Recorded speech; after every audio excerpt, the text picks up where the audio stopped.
और सोने की बढ़ती कीमतों को लेकर लगातार सवालों के जवाब जानने की कोशिश हम कर रहे हैं। हमारे साथ हमारे मेहमान भी जुड़े हुए हैं और रुख करेंगे अश्वनी राणा जी का।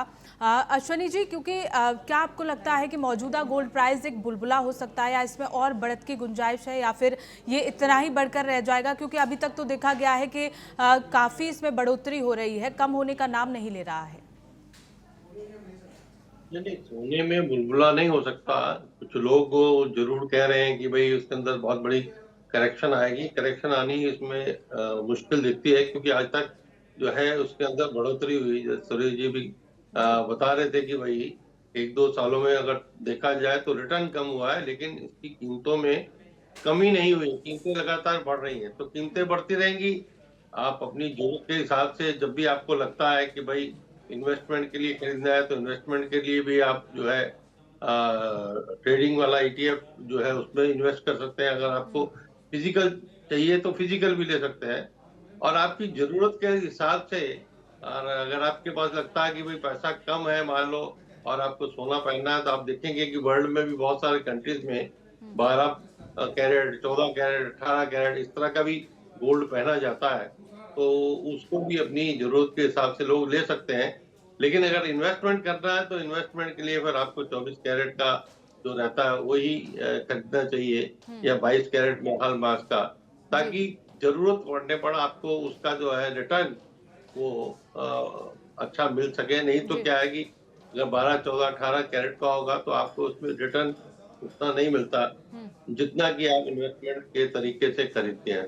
तो ये लोगों की जरूरत के हिसाब से है कि वो उनके पास कितने फंड्स हैं, किस तरह लॉन्ग टर्म इन्वेस्टमेंट करना चाहते हैं, या क्या है लोगों के पर्सनलाइज वो है। लेकिन ये जरूर है कि बुलबुला नहीं है, और ये बढ़ता ही रहेगा, क्योंकि इसके अंदर जितनी डिमांड है उतनी अभी सप्लाई नहीं है। और जैसे बिल्कुल, सुरेश यानी जी ने कि भी कहा कि सोने भाई की कीमतें अभी देश जो चाहे है चाहे कितनी भी आसमान छू लें, तेज वृद्धि हो, लेकिन आदमी की जो गोल्ड परंपरा है वो नहीं बदलेगी अश्वनी जी।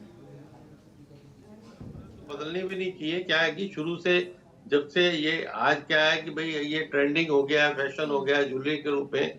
लेकिन पहले भी हमारे जो फोर फादर्स के समय अगर देखा जाए, तो जो गोल्ड था, ज्वेलरी था, वो एक तरह से सुरक्षा के लिए, सिक्योरिटी के लिए खरीदा जाता था कि वो। और आज भी वही परंपरा है। आज अगर आप देखेंगे कि लोगों के पास गोल्ड है, लेकिन बहुत सारे आप शहर में हैं, और अगर आप पब्लिक ट्रांसपोर्ट में ट्रेवल करते हैं, जी। तो कोई भी जो लेडी है आपको वो आज गले में चेन पहनकर नहीं दिखेगी, क्योंकि खतरा है। तो खतरा भी है, इसलिए इस तरह का गोल्ड इन्वेस्टमेंट के लिए, सुरक्षा के लिए ज्यादा उसके ऊपर फोकस रहता है। कभी कभी लोग पहनते हैं, पहनना भी चाहिए, क्योंकि जो ऑर्नामेंट है, ज्वेलरी जी। है, वो उनके लिए आवश्यक है। तो लेकिन सुरक्षा भी रहे, सुरक्षित भी रहे, क्योंकि ये ना हो कि भाई मोटी सी चेन पहन के आप बाजार में निकल गए, तो बिल्कुल। उसकी सुरक्षा की गारंटी जो है बिल्कुल, यानी आज कोई पहने लेता नहीं। सिक्योरिटी के साथ पहने, अपनी बिल्कुल। सुरक्षा। बिल्कुल सुरेश जी, मैं आपके पास आना चाहूंगी, क्योंकि लगातार देखा जा रहा है कि वृद्धि तो हो रही है सोने की कीमतों में। क्या बिक्री में गिरावट देखी गई है, या फिर बिक्री में तेजी देखी गई है, या फिर स्टेबिलिटी बनी हुई है, स्टेबल है व्यापार? देखिए, सिर्फ और सिर्फ मोड चेंज हुआ है। गिरावट कहीं पर भी किसी तरीके की खरीदारी में नहीं है। हाँ, तो जैसा कि अभी डॉक्टर साहब भी बता रहे थे, राणा जी, और साथ में मैडम किरण जी भी बता रही थी कि सिर्फ और सिर्फ आपका नेचर बदला है। जी। आपने ईटीएफ के अंदर में अपनी इन्वेस्टमेंट्स इंक्रीज कर दी है। आप डिजिटल मोड की तरफ चले गए हैं। देखिए, मैं यहाँ पर एक चीज आपको बताऊं पूनम जी, पहली चीज तो गोल्ड जो है वो एक एसेट है, और इसको एक एसेट के तौर के ऊपर ही देखा जाना चाहिए। और मैं इसको बड़ा पॉजिटिव भी देखता हूँ। देखिए, एक बात बताइए, आज जी। आपके पास में चाहे कितना भी गोल्ड पड़ा हो घर पे, उसकी वैल्यू बढ़ी ना। उसकी वैल्यू आज से 10 साल पहले कितनी थी, और आज वैल्यू कितनी है। तो अगर सिर्फ और सिर्फ गोल्ड को हम ये लेकर के चले कि हमने परचेज किया और उसको रख दिया, और उसकी वैल्यू इंक्रीज ही ना हो, तो फिर उस इन्वेस्टमेंट का फायदा क्या। जी। ठीक है, तो ये है, इसको इस तरीके से देखना चाहिए कि अभी तक जिन भी लोगों ने, जैसा कि अभी मैडम किरण जी ने बताया, 21,000 टन सोना भारत के घरों में है। तो यानी कि जिन लोगों के पास चाहे 1 ग्राम सोना है, चाहे 10 ग्राम सोना है, चाहे 1 किलो सोना है, चाहे 100 किलो सोना है, उसकी वैल्यूएशन के अंदर में इंक्रीमेंट आएगा। एक चीज। दूसरी चीज, आपको ये बात समझनी पड़ेगी कि पिछले 10 से 15 सालों के बीच के अंदर में जैसे जैसे इन्वेस्टमेंट के मोड्स बदले हैं और इन्वेस्टमेंट का स्ट्रक्चर बदला है, जी। उसको देखते हुए अभी गोल्ड जो है वो अंडर, मैं ये समझूंगा अंडर वैल्यू है। और मुझे लगता है कि मेरे दोनों पैनलिस्ट साथी जो हैं जी। वो इस बात से तारुफ भी बिल्कुल सहमत भी होंगे, जी। क्योंकि आज से अगर 10 साल पहले जो प्रॉपर्टी आपकी 10 लाख रुपए की आती थी, उसकी कीमत बढ़कर के आज 1 करोड़ हो गई। आज से 10 साल पहले बिल्कुल जो सुरेश जी, और आइटम हमारे जो दर्शकों के लिए कि ये भी जानकारी दे दीजिए कि अगर जो गोल्ड खरीदने की सोच रहे हैं लोग, लेकिन कीमतें देखकर पीछे हट रहे हैं, उन्हें आप क्या सलाह देना चाहेंगे?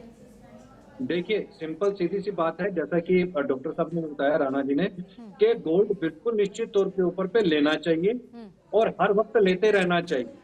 किरण जी भी ये बता रही थी कि निश्चित तौर के ऊपर पे, देखिए गोल्ड क्या है, गोल्ड एसेट है। आज आपके पास में मान लीजिए कि 1 ग्राम, आप 10 ग्राम खरीदना चाहते थे लेकिन 1 ग्राम खरीदने बचे, तो आप कम से कम 1 ग्राम ले लीजिए, क्योंकि गोल्ड के अंदर में इंक्रीमेंटल हम देखेंगे, जी। कुछ करेक्शन आना एक स्वाभाविक बात है, क्योंकि बाजार के अंदर में ट्रेडिंग जो है वो उसके पीक के अंदर में प्लस माइनस होता रहता है। लेकिन इसके अंदर में जब भी आपके पास में मौका हो, आपको गोल्ड हमेशा अपने 100 रुपए, अगर आपके पास में इन्वेस्टमेंट के हैं तो इन्वेस्टमेंट तो 100 रुपए से 25 रुपए हमेशा गोल्ड के अंदर में आपको निवेश करके रखना चाहिए, क्योंकि गोल्ड आपका अप्रिशिएट करेगा, और अप्रिशिएट करेगा तो इन्फ्लेशन के अंदर में लड़ने के लिए भी वो ताकत आपको देगा। एक उदाहरण के साथ में मैं इसको समझाना चाहूंगा। देखिए, आज से 10 साल पहले जो प्रॉपर्टी की कीमत थी, और उस प्रॉपर्टी को, क्योंकि हमने अक्सर ये देखा है कि लोग जब प्रॉपर्टी खरीदते जी। हैं या मकान बनाते हैं, ये आम जन की धारणा है, और उनके पास अगर गोल्ड होता है तो वो गोल्ड बेच करके उससे भी फाइनेंस इकट्ठा करके और उसके अंदर में इन्वेस्टमेंट करते हैं। तो गोल्ड कहीं ना कहीं काम आने वाली वस्तु है, और ये सबसे बड़ी धारणा ये भी मानी जाती है कि गोल्ड जो है वो अंतिम चरण के अंदर में बेचा जाता है जब लोगों के पास में फाइनेंशियल क्राइसिस बहुत हद तक हो जाता है। हाँ। यानी कि वो आपको एक सुरक्षा की गारंटी भी देता है। बिल्कुल, यानी तो कि जो गोल्ड आपका खरीदने इन्वेस्टमेंट में है, आपका फायदा ही है, नुकसान कुछ भी नहीं है। ठीक है, आप तीनों का ही बहुत बहुत शुक्रिया हमारे साथ जुड़ने के लिए और तमाम जानकारी हम तक पहुंचाने के लिए, हमारे दर्शकों को बताने के लिए।